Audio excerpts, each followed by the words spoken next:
اسمي سفر الحوالي، وأنا على أعتاب 70 من عمري.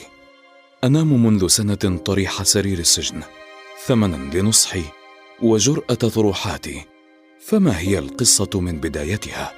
في تسعينيات القرن الماضي قدمت طرحا قالوا إنه الأكثر جرأة يومها. رفضت فيه وجود القوات الأمريكية في بلدنا بمزاعم المساعدة في حرب الخليج.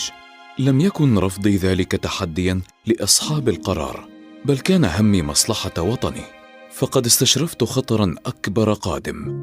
فكان الثمن يومها سجني لأول مرة. كنت ممن أسسوا للصحوة الإسلامية ولتجديد روح الإسلام الحقيقية في نفوس شباب المملكة. سعيت بقلمي لمحاربة التشدد وفضح العلمانية وكشف المطامع الغربية والتحذير من إسرائيل وأذرعها. لكن قوة جسدي خارت فجأة منتصف العام 2005. أصابتني جلطة دماغية أورثتني كسرا في الحوض ومشاكل في الكلى وعموم الجسد. تعافت يدي قليلا، فعكفت من حينها على كتابة ملحمة للتاريخ أسميتها المسلمون والحضارة الغربية.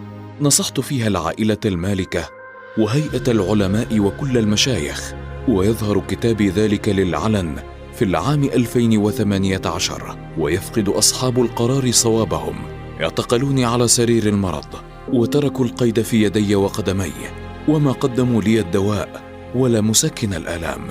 واعتقلوا معي أخي وأبنائي تهمة النصيحة وجريمة الكلمة، وذنبهم أنهم من أحبابي الذين سأعود لهم قريبا رغما عن كل محاولات إسكاتي.